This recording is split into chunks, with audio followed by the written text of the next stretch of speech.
Je voudrais du soleil vert, des dentelles et des théâtres, des photos de bord de mer, dans mon jardin d'hiver. Je voudrais de la lumière, comme en Nouvelle-Angleterre. Je veux changer d'atmosphère, dans mon jardin d'hiver. Ma fleur sous la pluie de novembre, tes mains qui courent, je n'en peux plus de t'attendre. Les années passent, qu'il est loin, là je tombe. Nul ne peut nous entendre. Je voudrais du Fred Astaire, revoir un latte. That he would feel, he needed the guidance of the Attorney General. Now, we still don't know why he didn't end up reaching a prosecutorial decision with respect to the obstruction piece. Maybe it's because he thought that was better left to Congress. So it sounds to me like she's putting this still on Mueller, squarely on Mueller, that he didn't come up with a decision, Maya. Well, or we don't know what decision he came up with. I agree with Barrett that the decision he may have come up with is it is better handled by Congress in the context of a process that examines abuse of authority, which is an impeachable offense. You don't have to, you can say whether you call it obstruction, call it abuse of authority, either way it may amount to the same thing, which is Congress should decide whether a sitting president has done something that requires action. But because we haven't seen those summaries, I mean, what we're hearing in the reporting is summaries that would have been able to be released quickly, that would have given a fuller, more fulsome picture of what the decision. So let me read a little bit for everybody about these summaries from the Washington Post, which was one of the people to break this story, one of the newspapers to break this story, and it said this: so that the front matter from each section could have been released immediately or very quickly, it was done in a way that minimum redactions, if any, would have been necessary, and the work would have been spoken for itself. And again, we heard from Ken from the statement from the DOJ, and he said some of the people that were coming back on the statement from the DOJ saying it was standard to see some of these things on all these documents. Yeah, and this is something that a lot of us have been saying this whole time, is that none of this was a surprise to the special counsel's office team. They knew what the issues were going to be. They had to have been writing this report with an eye to its eventual disclosure. They had to know that Congress was going to see this and that the American people were going to want to see this. I would be shocked if there was not some kind of executive summary, exactly like we're hearing there, that couldn't be easily released, only because they had to have this in mind from the very beginning of their investigation. So why wouldn't Bill Barr and Rod Rosenstein have come to the conclusion to release these summaries that were prepared specifically for this reason? Well, look, let's back up to both the fact that William Barr submitted an unsolicited memo to the White House laying out a very expansive view of executive privilege and a extremely I would say, controversial view of obstruction. So do you think this was politically motivated by the Attorney General? Let me be a little bit more subtle. Motivated by his very strong belief in his version and interpretation of the law, that this is a sitting president who should not be getting the scrutiny he's getting in terms of Bill Barr's interpretation and understanding of the law and of the power of the White House, and using his position as Attorney General, which I think part of the confirmation hearing process was questioning on how he would use that position given that unsolicited memo. And what he said was, I will be as transparent as the law allows. And what we're hearing now, which he is continuing to say. He is continuing to say, except what we're hearing from the leaking is, if that was true, there's much more that we would have seen already in the public view. It is Friday. the 5th of April of 2019, and you are in West Coast Cookbook and Speakeasy. I am your chef de cuisine, Justice Putnam, and our daily special is Blue Moon Spirits Fridays, because we are all Nighthawks in the Diner of Life. We've made it, folks. We've made it to Friday. But, of course, we know that it could be Indictment Friday, or it used to be called Mueller Friday, but now Mueller has really pretty much closed up that part of the investigation. Though the investigations continue, and the scandal continues in the cover-up, it looks like Bill Barr may go the way of John Mitchell if he's not careful. Of course, that only happens if we can take over the Senate, and right quick. Speaking of taking over the Senate, looks like there's a big fight to get rid of the filibuster. Elizabeth Warren is leading that charge, and it seems like it may have an actual chance to happen. The filibuster may be ending. We'll see. Mitch McConnell, of course, been the chief obstructionist in, the political machine that we used to call the United States of America. And duly installed a Manchurian candidate, or would that be a, Siberian candidate? Maybe.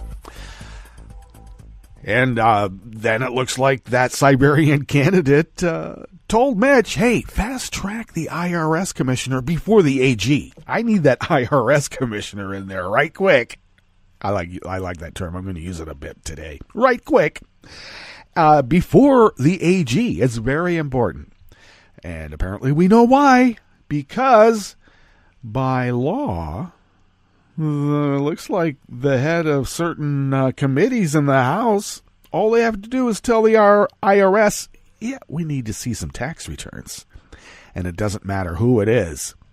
And they have the absolute right, if not the law mandating them to do it. And apparently they didn't teach that lesson in the American civics class that the FSB gives at the Kremlin for assets, dupes, and idiots. They didn't get to that one. See, our form of government is relatively complex, and a lot of countries around the world don't quite get it, especially when they're trying to do a cyber ops campaign against us, among many other campaigns. Yeah, it looks like a former Republican congressman who was running a bank has lost the license because of money laundering with the Russians. Some people would call that collusion. Other people call that money laundering for the Russians. Okay, I have mentioned many, many, many times before, this is all part of the public record. The NRA handed out a lot of money to a lot of GOP candidates over the years, and then they were caught up, and we want to know for how long were they washing Russian rubles into the hands of U.S. politicians who just happen to be of the GOP flavor. Mueller's problem may be that we have a whole party of compromised individuals.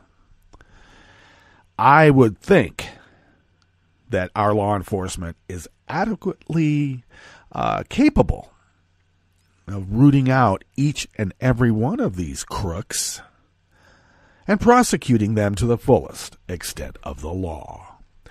Well, Mueller's team had prepared ready to release summaries that Barr suppressed and then lied about. Now, that was Maya Wiley and others at the top there breaking that one down. And yes, he lied about it. And Bill Barr may be going the way of John Mitchell, we can only hope. On the rest of the menu in the Bistro Cafe of West Coast Cookbook and Speakeasy, Florida Congressman Matt Gaetz thinks he can serve Trump better by running for the U.S. Senate in Alabama. Wow, carpetbagger be thy name. Congress is suing Trump for stealing money to build his border wall, and they're not very happy about it either. And the head of the Marines authorized damaging internal memos to be leaked to the media to protect military families from Trump. Some people might call that mutiny. Other people might call that doing his job. After the break, we move to the chef's table where the Brazilian president told the UN that the 1964 overthrow of the elected leftist government was not a coup d'etat, but simply a legitimate political movement so the military dictatorship could rule for the next 2 decades. And the U.S. revoked the International Criminal Court prosecutor's entry visa over her Afghanistan investigation. You know, war crimes committed by us. So much for the rule of law, eh? All that and more on West Coast Cookbook and Speakeasy. Bon appetit.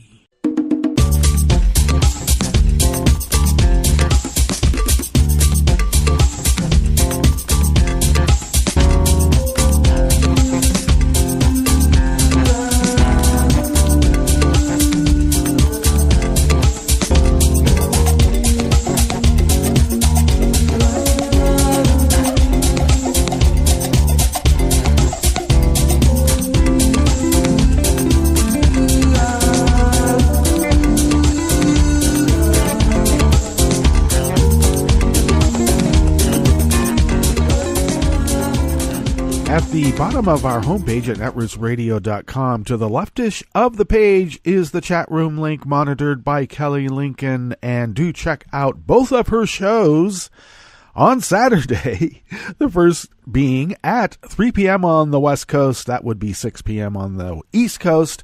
It is the 523 happy hour at the table with Kelly Lincoln, and she does that for an hour. And then a few hours later, actually 3, because she meets up at 9 p.m. on the West Coast, midnight on the East Coast. She meets up with Ricky May for the late night morning show, and they put it together, and it's late night and early morning, and they have a show. So check it out. If you would then go to the leftish of the page at the bottom of our homepage at netrootsradio.com, you will then notice the contribute button, and do please become a recurring Patreon of Netroots Radio. Your recurring contribution goes a long way in helping this powerhouse of resistance to keep resisting, as we have been doing for the last 8 years, 24/7, 365. And we've been able to do this because even though a lot of this activity here is out of our own pockets, we're unable to do it without you. And your generosity is greatly appreciated. Thank you very, very, very much. If you would like to follow the show on Twitter, do so at Netroots Radio. Tom takes care of that. I take care of at Justice Putnam, and you can follow me there. And I also post the show notes and links diary on Daily Codes about 10 minutes before showtime, and then scramble to get the links on social media. You can also follow the show on Twitter at Cookbook West. Pick up podcasts by way of Spreaker, Stitcher, TuneIn, iTunes, YouTube, iHeart, and wherever fine podcasts can be found, mixed in with every single other podcast out there in the world. Indeed. Well, it is Friday, and we do have our spring weather here in Southern Oregon. Our climate is a bit different than what people would expect in Oregon. We're in that transition between the chaparral and the forest, and we do get a little bit warmer here, a little bit less precipitation, though we are getting what I would consider fair Oregon weather, and that's a lot of rain in April. And so far this week and next week, we look like we're going to be getting April showers so that they will bring the May flowers. I have 4 cubic yards of soil that I had delivered yesterday, and I only got half of it put back into the boxes and elsewhere around the gardens. And I'm going to go out there and finish it off today. And I did cover it up, but where it is where a puddle sometimes forms, and it hasn't rained enough to start getting those puddles, but I hate moving heavy, wet dirt. Wouldn't anybody? Indeed. But this is great because I know we're past that frost period, and I can get my corn in and everything else that's complementary to corn. I have been having a bit of a problem trying to find amaranth because I want to put amaranth between the rows, even though I'm putting the corn in a grid because it's in a box. I'm really putting it in a block. but it's a grid within the block. But I wanted to put amaranth between the corn plantings, and I'm having a little bit of a problem locating that, but I will. I'm not going to have it mailed. I mean, come on, I'll put something else in there for a ground cover. But I got my herbs. I have some climby, viney things that I want to get up on various trellises and elsewhere. So it's fun. I'm actually having a great time putting the garden together for this spring, and I'm expecting maybe a bounty, a cornucopia of abundance when we harvest. Let's hope so. All right, so let's, what else is going on in the world? Oh, of course, we're going to be talking about the Barr memo quite extensively today. It has a bit of a thread throughout all of the news stories. But some of the other things that have just come up, I see that apparently Trump is gathering material for his tell-all book that he's going to write when he leaves the presidency. So I guess he has already admitted that he will be leaving the presidency sooner rather than later. But I just want to know who's his ghostwriter this time, because he's not writing it. He can't even spell. Jeez.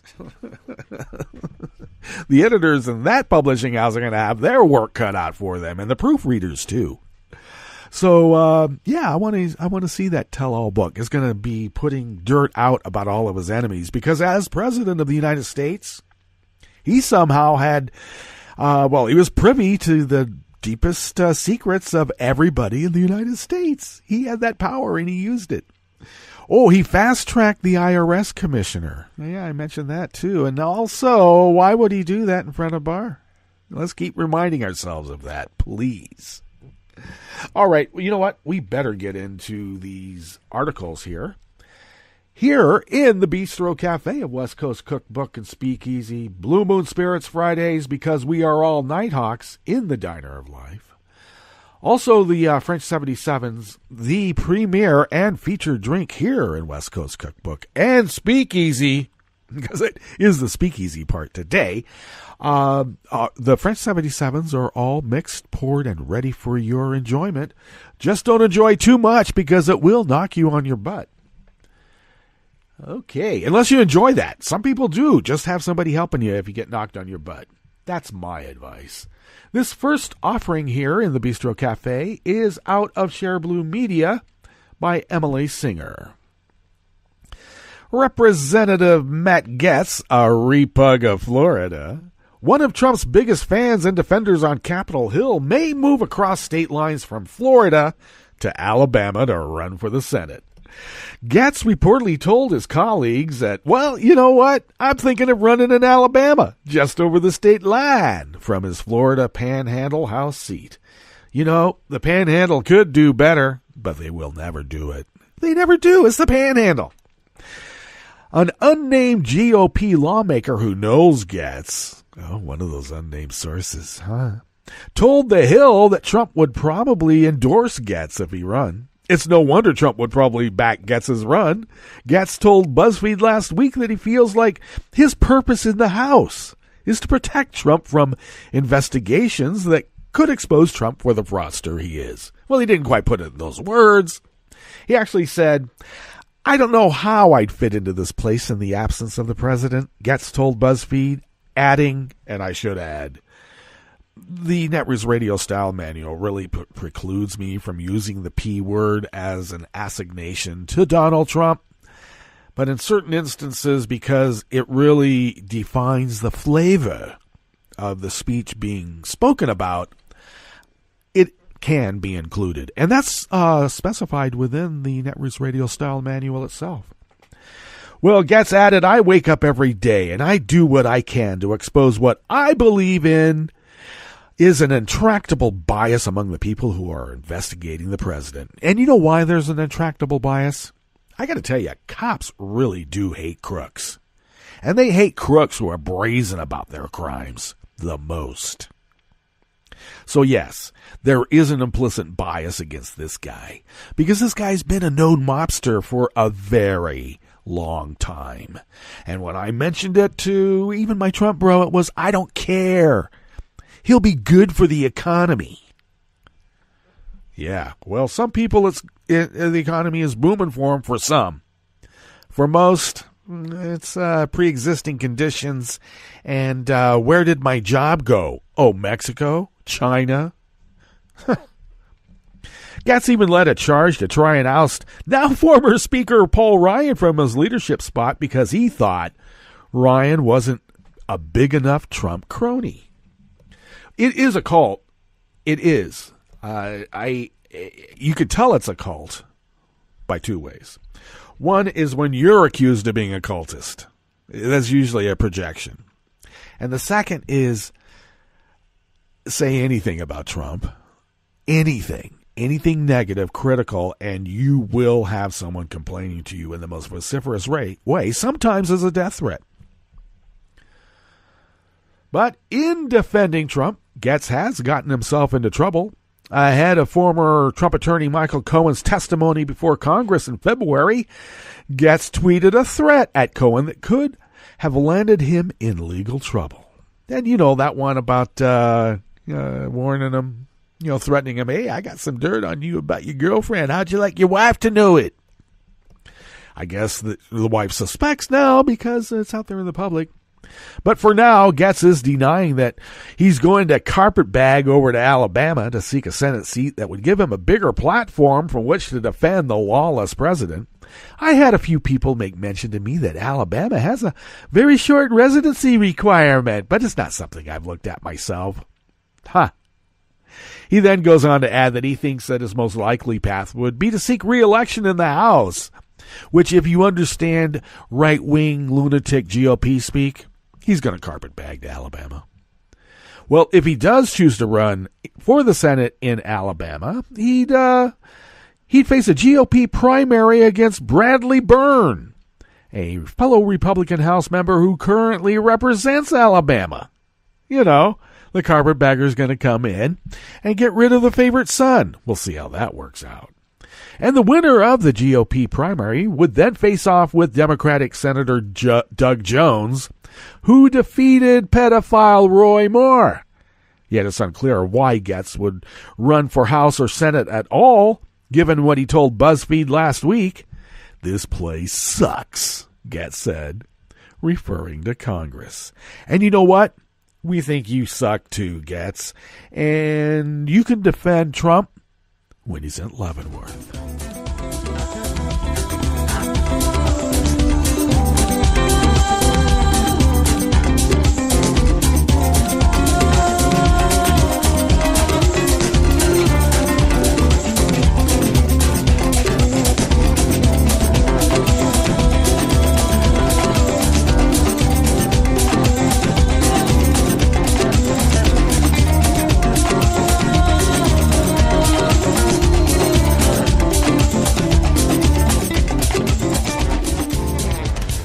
Emily Singer also brings us this next offering here in the Bistro Cafe of West Coast Cookbook and Speakeasy, Blue Moon Spirits Fridays, and of course Emily writes for Share Blue Media. Well, Trump is facing yet another lawsuit for yet another egregious abuse of power. He might be going over Congress's head to steal money from other projects to fund his unnecessary border wall, but Congress isn't giving up without a fight. Trump recently vetoed a measure from Congress that officially overturned his fake declaration of a national emergency. Congress passed the bill because there was clearly no emergency and because Trump was clearly trying to circumvent Congress's authority over federal spending. Separation of powers, what Congress's job is. Mobsters hate government because they actually have to follow rules, not just some sort of code of omerta. House Speaker Nancy Pelosi said in a statement after House leaders voted Thursday to file the lawsuit that Trump's action clearly violates the Appropriations Clause by stealing from appropriated funds, an action that was not authorized by constitutional or statutory authority.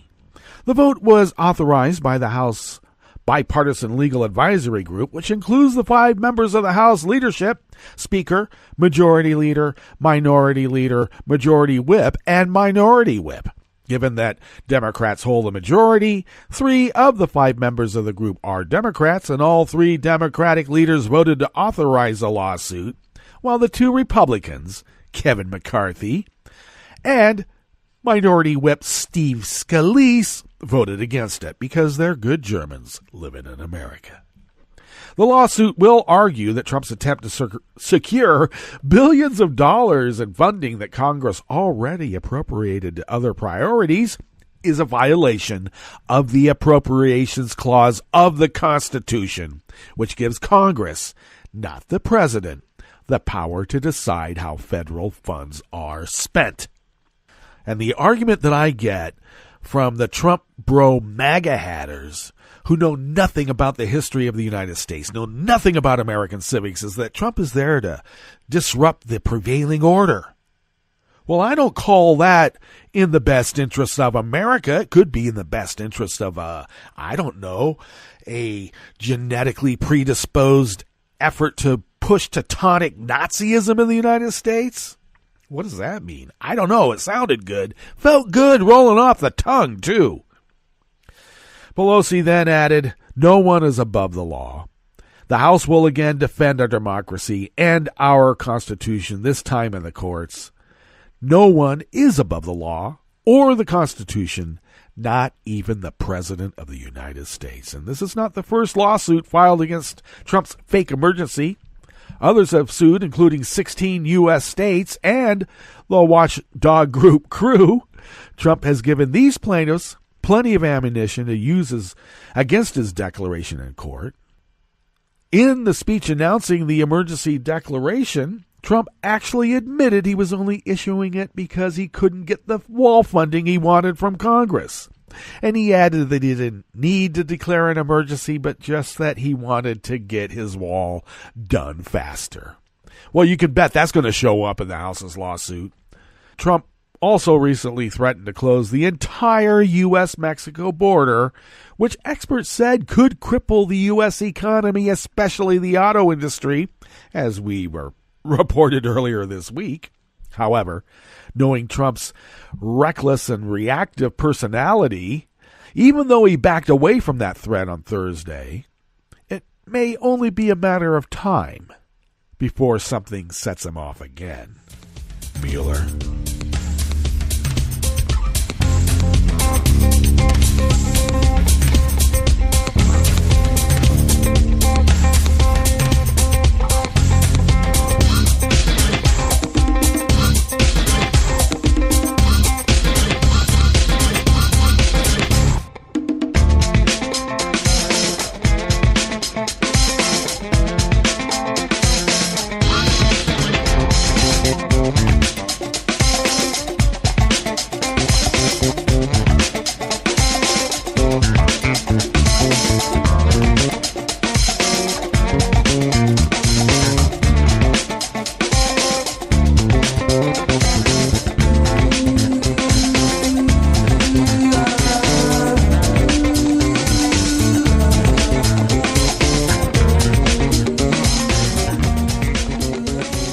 Final offering here in the Bistro Cafe of West Coast Cookbook and Speakeasy also comes our way from Share Blue Media by Oliver Willis.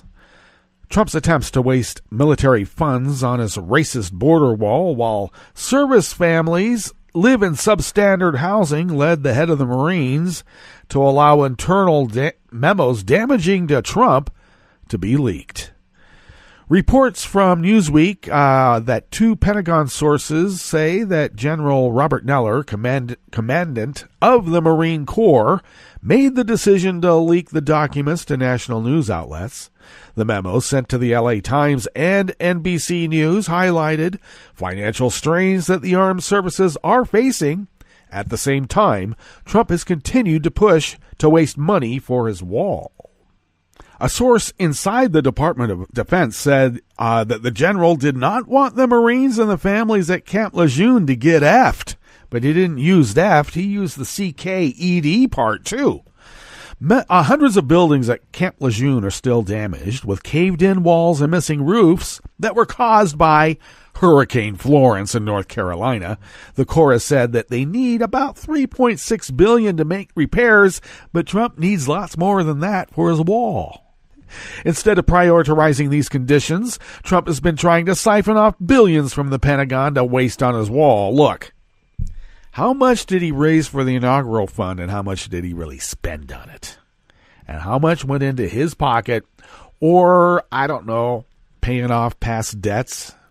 Now, Mueller reportedly let the documents come out because he wanted to highlight Trump's upside-down priorities in hopes that Trump would do the right thing for the military? I don't know. Maybe this general only read The Art of War instead of The Art of the Deal. Because Trump's not going to do the right thing. He's going to retaliate against this general and probably make the lives of service families even more difficult and cruel.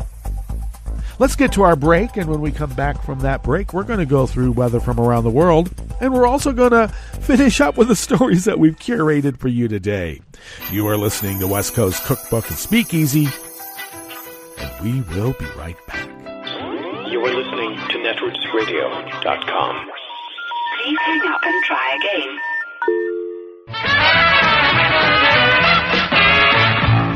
From a point at sea to the circles of your mind, a new force is at work for planetary transformation. New radio for a new Earth.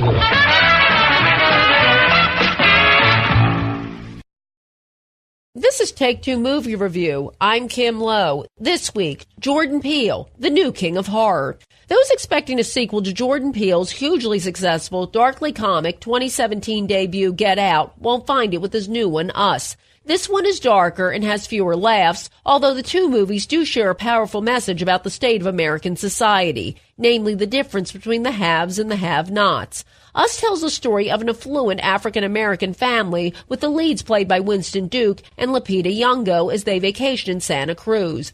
The latter's character, Adelaide, is hesitant about the trip because as a young girl, she had wandered into a nearby funhouse and encountered another girl who was her mirror image. The encounter was brief but life-changing. As she tells her husband about the encounter, flashbacks show the young Adelaide diagnosed with post-traumatic stress disorder, from which she never recovered. So when a strange family appears in the driveway of their vacation home, and whose members resemble Adelaide's family, she believes it is connected to that childhood experience. To say anything more would move us into spoiler territory. Us shows that Peele is becoming a master at combining horror, dark humor, and social commentary, and he seems to be able to attract some of the best actors working today. In particular, Nyong'o is amazing in her dual roles. She has an expressive face and flexible body, and watching her play both Adelaide and her scary doppelganger is a feat to appreciate. Duke is somewhat underused in the goofy, aw shucks dad role, but the child actors, especially Madison Curry as the young Adelaide, are amazing. While the conclusion may be puzzling, Us is nonetheless a solid entry in the genre and then some. At the very least, you'll never view red jumpsuits the same way again. This has been Take Two Movie Review. I'm Kim Lowe. Catch up with us at take2moviereview.com and feed us back on our page on YouTube.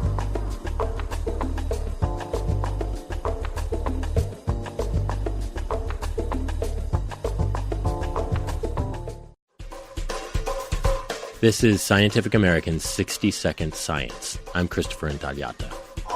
The hardest part of chasing monkeys through the jungle isn't the snakes. The snakes, they are not going to attack you if you don't have contact with them. It's simply keeping up with the monkeys. They are jumping from one tree to another tree, so they don't care if the landscape is difficult or if there is a river. Jose Domingo Ordóñez Gomez. He's a primatologist at the German Primate Center in Göttingen. The reason he was pursuing 35 spider monkeys through the rainforests of southern Mexico was to record their whinnies.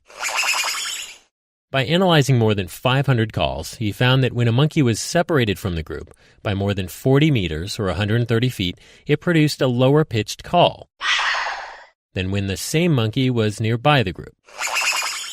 Ordóñez Gomez thinks the pitch choice may be because lower-frequency calls are better suited to travel long distances through dense jungle. The findings are in the journal PLOS ONE. Ordonez Gomez also found that other spider monkeys responded back more quickly when they heard one of the low-pitch calls compared to a regular whinny. Perhaps, he says, because there's something about the deeper calls that really gets the attention of eavesdropping monkeys. It's a relatable feeling for any human primate who's heard a crying baby. Thanks for listening. For Scientific American's 60-Second Science, I'm Christopher Intagliata. Sweetie, want some fruit? You have to use the right tool for the job. A power drill is the wrong tool to slice fruit. Just like an antibiotic is the wrong tool to treat viruses, including colds and flu. Antibiotics are only needed for certain bacterial infections. When they aren't needed, antibiotics won't help you, and the side effects could still hurt you. Ask your healthcare professional when an antibiotic is the right tool and when it's not. Visit cdc.gov/antibiotic-use.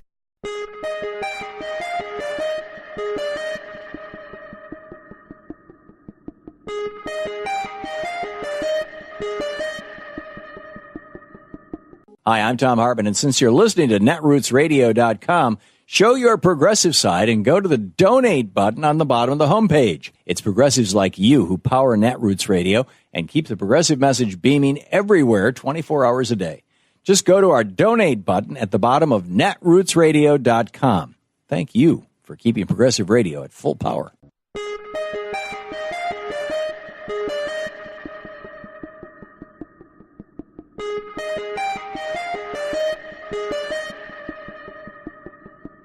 Aren't poll taxes illegal, forbidden, unconstitutional? Well, we thought so. My name is Ramsey Clark, and this is the Civil Liberties Minute with ACLU attorney Bill Newman.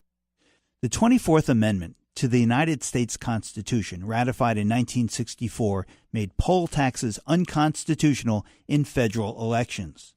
And a Supreme Court decision in 1966 ruled that poll taxes were unconstitutional in state elections as well, a violation of the equal protection guarantee of the 14th Amendment. So, between the Supreme Court's decision and the constitutional amendment, we all thought that the poll tax was dead. But now in Florida, it's returning. Last November, Florida voters approved a ballot measure to restore voting rights to 1.4 million persons with felony convictions who would serve their sentences. But now, Florida is on the verge of requiring persons who want to have their voting rights restored to have to pay any and all court costs and fines before they can get on the voter rolls. Really, you owe $25 in court costs, and the penalty is you can't vote in Florida. That's the proposal to discriminate against poor people and disproportionately people of color. A 2019 version of the poll tax. The Civil Liberties Minute is made possible by the ACLU because freedom can't protect itself. I'm Rick Smith, and this is Labor History in 2.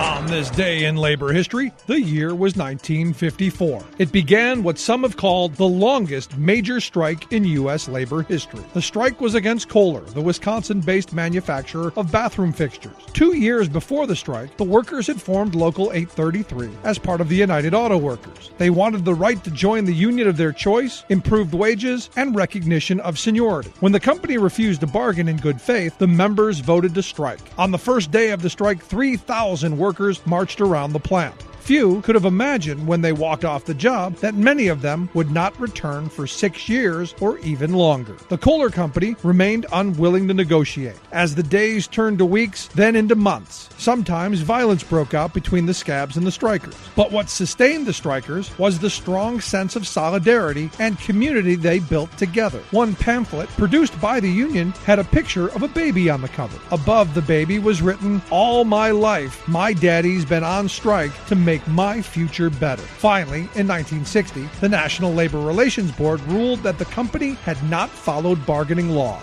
It ordered the company to let 1,400 striking workers return to work and to pay back wages.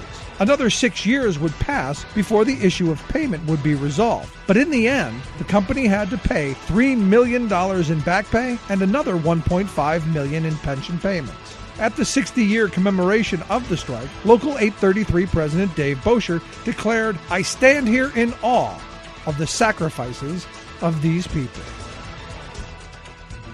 Labor History in 2 brought to you by the Illinois Labor History Society and The Rick Smith Show. For more information, go to laborhistoryin2.com, like us on Facebook, and follow us on the Twitters at Labor History in 2.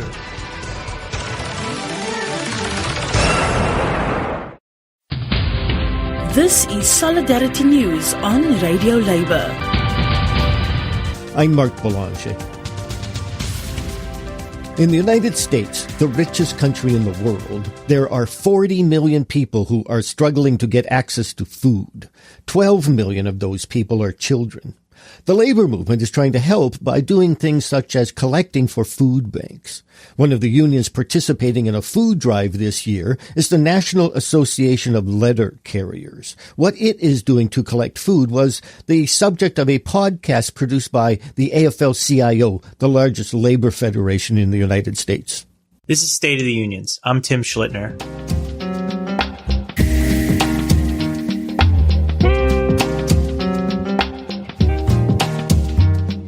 We're excited to bring you this episode to talk about the National Association of Letter Carriers Stamp Out Hunger annual food drive. It's a big deal. It's an amazing event. It shows the power and solidarity of the labor movement. We're excited to be joined by two very special guests from NALC today. Brian Renfro, who's Executive Vice President, and Christina Vela Davidson, who's Assistant to the President for Community Services and oversees this one-day food drive. So thank you both for joining us today. Oh, thanks for having us. Thank you for having us. Thought we'd start maybe with a little bit for our listeners about the National Association of Letter Carriers. You both carried mail. You both came out of the rank and file. Can you give us a sense of this union, its makeup, and its impact? Sure. So we are the union that represents city letter carriers, those that you see in uniform. We have about a total of 285,000 members. About 80,000 of those are retired members. We've been around since 1889. Wow. So long time. This is our 130th year. So we've got a sort of a long, proud history of not just representation, of our members, but doing things like this, trying to help out the communities. Because I think one thing that makes us unique is we are literally everywhere. In every city and town in this country. So, yeah, we're excited about another good food drive this year and excited to be here to chat a little bit about it with you today.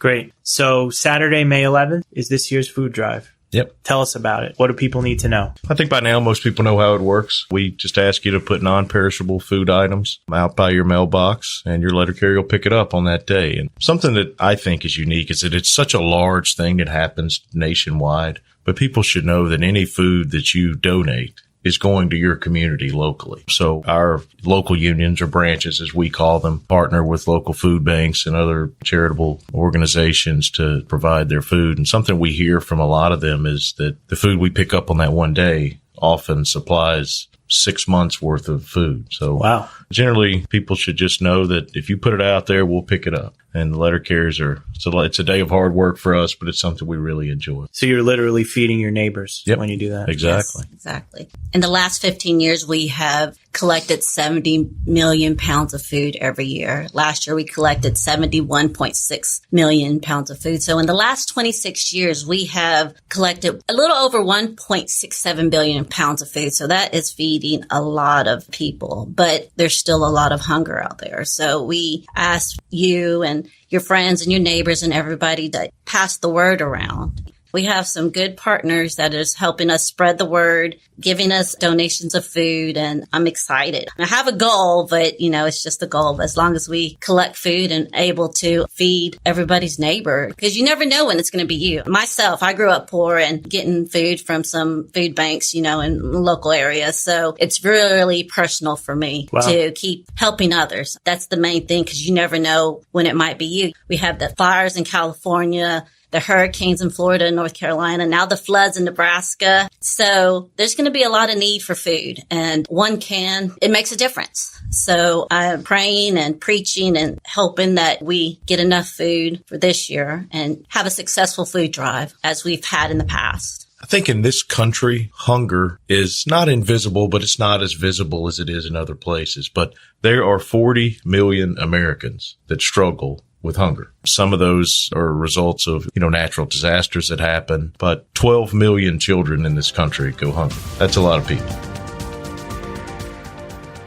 And that's it. International labor news you can use. I'm Mark Boulanger. Thank you for listening. And remember, it's all about global solidarity.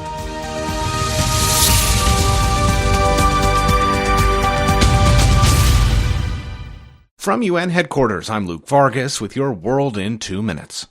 The Australian Parliament rushed through legislation this week setting out stiff fines and criminal penalties for social media companies that fail to remove abhorrent, violent material from their platforms. That law aims to stop a repeat of what happened last month in Christchurch, New Zealand, when a gunman killed 50 people at a pair of mosques and live-streamed the attack on Facebook. Henry Fernandez, a senior fellow at the Center for American Progress, says it shouldn't be a surprise the Christchurch shooter was able to use technology to further spread his terror. There's a problem that companies like Facebook have, which is that they've built out tools, in this case Facebook Live, that have exceeded their ability to moderate those tools. Really, they need to prioritize public safety and stopping hate and violence over the next new idea that they come up with to make profit. But Fernandez and others worry how internet platforms will respond to the new law and the risks to free speech that could ensue. Nicholas Suzor is an associate professor of law at Queensland University of Technology. You only have to think of either live streaming of computer games that look quite realistic, or much more problematically, say the live streaming of the Philando Castile shooting on Facebook, which was important information to be able to document and to get out. Suzor thinks counting on algorithms to ever discern between video of a murder and video of a cop killing an innocent civilian may be impossible.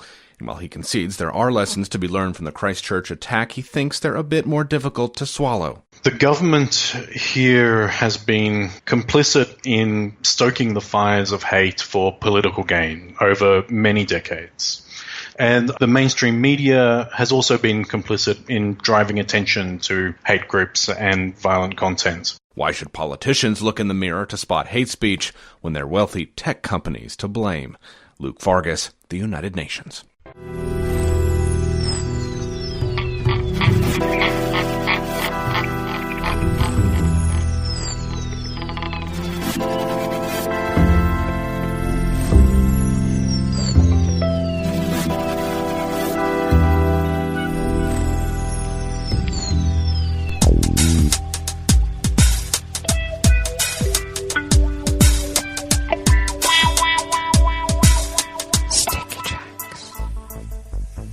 Thank you for accompanying us here to the Chef's Table, a West Coast cookbook and speakeasy. Blue Moon Spirits Fridays, because we are all Nighthawks in the Diner of Life. We always begin, whether from around the world, along the banks of the Rogue River, in the Rogue River Valley of Southern Oregon on the west coast of the continental United States of America, where it is currently 52 degrees Fahrenheit, looking to top out at a high of 64 degrees, and that should be true. It was rather nice yesterday, got a little rainy, but not too much. Right now, winds are out of the west, due west, at light variable, about 1 to 2 miles per hour, though in about an hour and a half, they will be picking up to 10 to 20 miles per hour out of the southwest, and rain is in the area moving our way. So I got to get out there and move that soil before it starts pounding. We're expecting about a 1/15 of an inch today and about another 1/10 of an inch tonight. The winds will shift then out of the south-southeast at 5 to 10 miles per hour tonight, with a low in the the low should be in the upper 40s, low 50s. Light rain overnight. Showers tomorrow, about another 1/15 of an inch or more. Winds will then be out of the south-southwest at 10 to 15 miles per hour, rather brisk clip. And over the weekend, we're looking about 1/3 of an inch of rain on Sunday.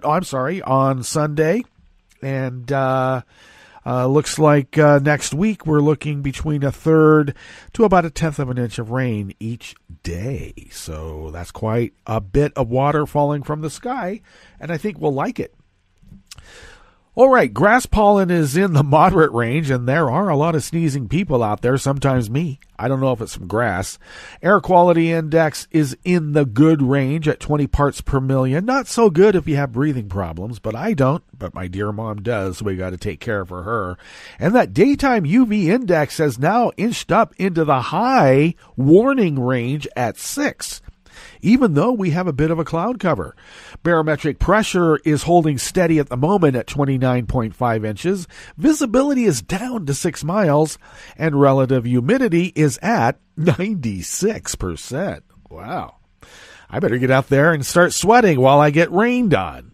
Weather from around the world is brought to you by people's personal weather stations that they purchased. These people planted these purchased personal weather stations somewhere on their property, and these people positively live around the world. London is 57 and fair. Paris is 56 and sunny. Rome is 60 degrees and partly cloudy. Kiev is 58 and fair. Kabul is 66 and fair. Not so fair if you're in a wedding party getting bombed by drones. Don't do it. Stay inside. You'll have a much longer betrothal if you do, at least in my anecdotal experience. Hong Kong is 71 and fair. Tokyo is 62 and clear. Sydney, Australia is 65 and mostly cloudy. San Francisco, California is 54 degrees and cloudy. And New York is 42 degrees Fahrenheit and cloudy.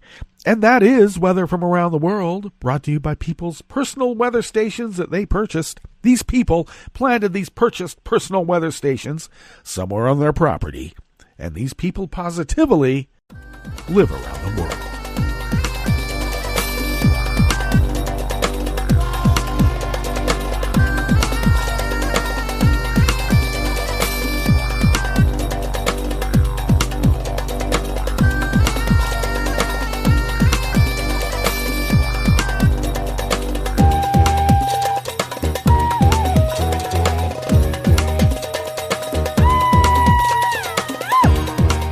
Anonymous worker bees at Reuters brings us this first amuse-bouche here at the chef's table at West Coast Cookbook and Speakeasy, not counting the weather from around the world, of course.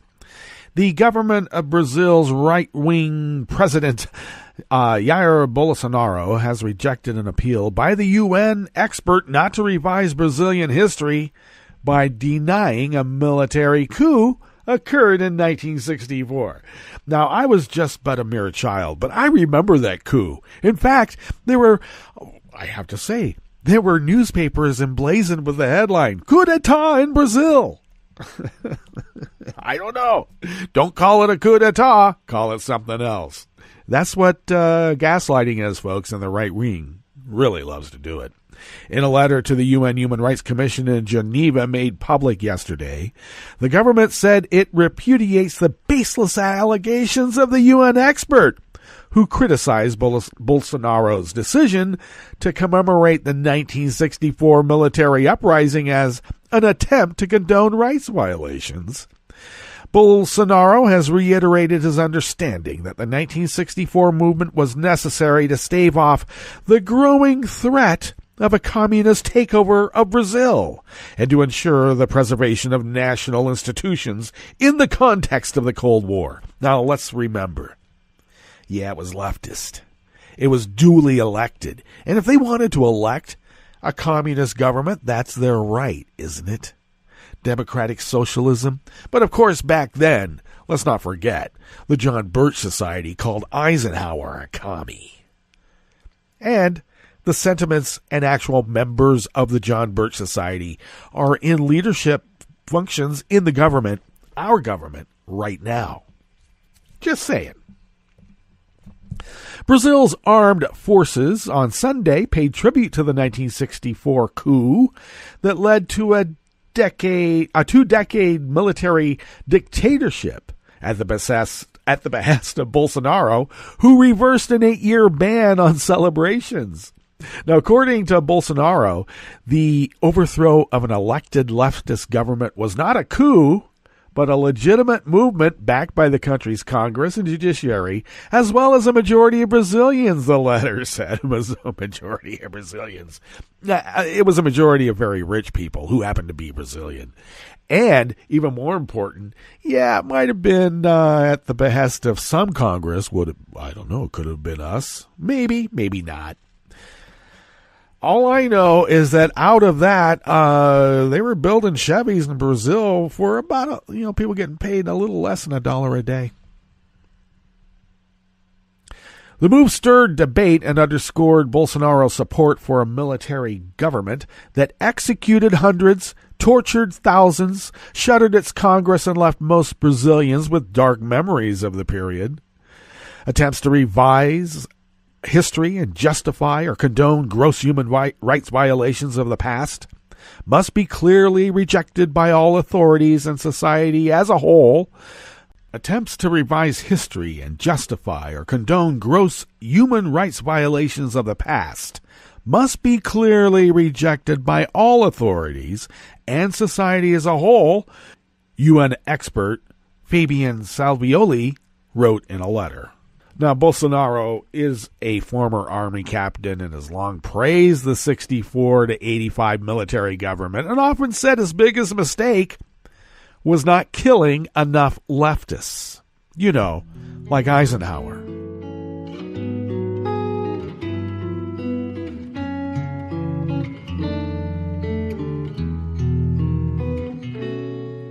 Je te donne ce mon amour pour la vie entière. La promesse de me trouver à tes genoux. Aussitôt que tu m'appelles, rester toujours fidèle. C'est tout, c'est tout. Je te donne tous mes printemps, mes étés de mer, mes automnes quand les feuilles tombent partout. Si ce n'est pas une bonne affaire, je te donne tous mes hivers, c'est tout. More anonymous worker bees from Reuters brings us this final amuse-bouche here at the chef's table at West Coast Cookbook and Speakeasy. The U.S. has revoked the entry visa of the prosecutor of the ICC, the International Criminal Court, Fatou Bensouda. Her office said on Thursday in a response to her inquiry into possible war crimes by U.S. forces in Afghanistan.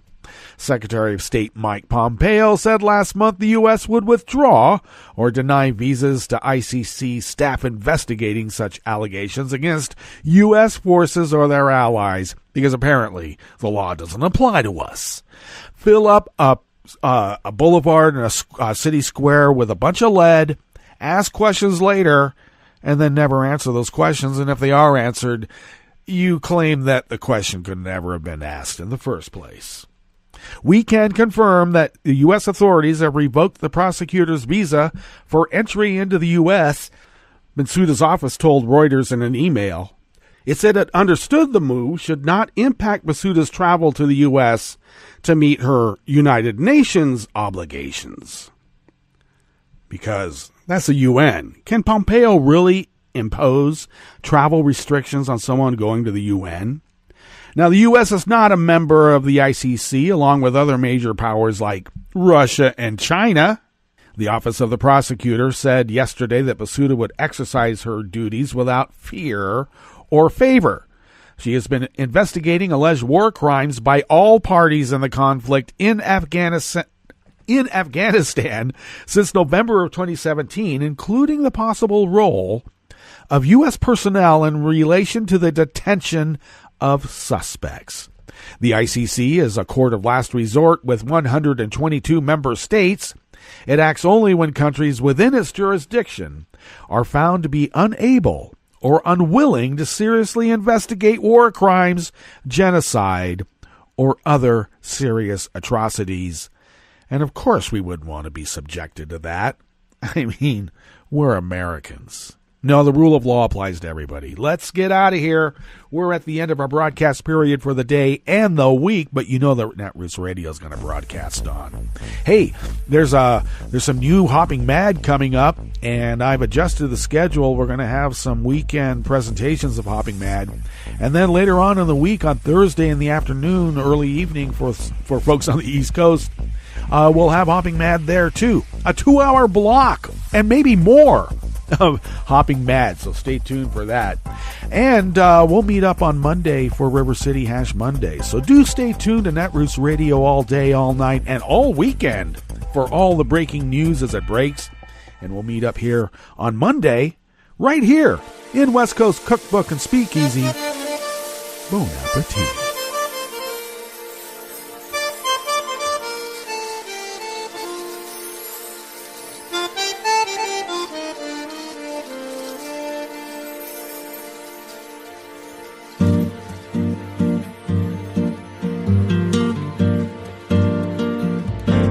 Je voudrais du soleil vert, des dentelles et des théâtres, des photos de bord de mer, dans mon jardin d'hiver.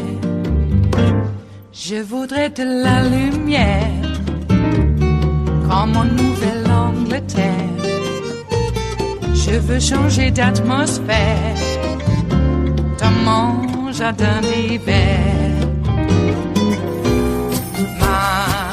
Ma fleur sous la pluie de novembre, tes mains qui courent, je n'en peux plus de t'attendre. Les années passent, il est loin, là je tombe. Nul ne peut nous entendre. Je voudrais du Fred Astaire, revoir un latte Goël.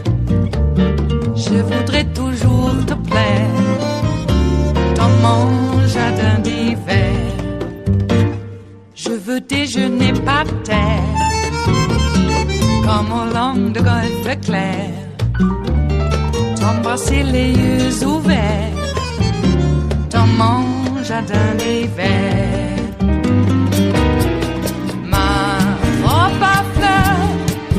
Sous la pluie de novembre, tes mains qui courent, je n'en peux plus de t'attendre.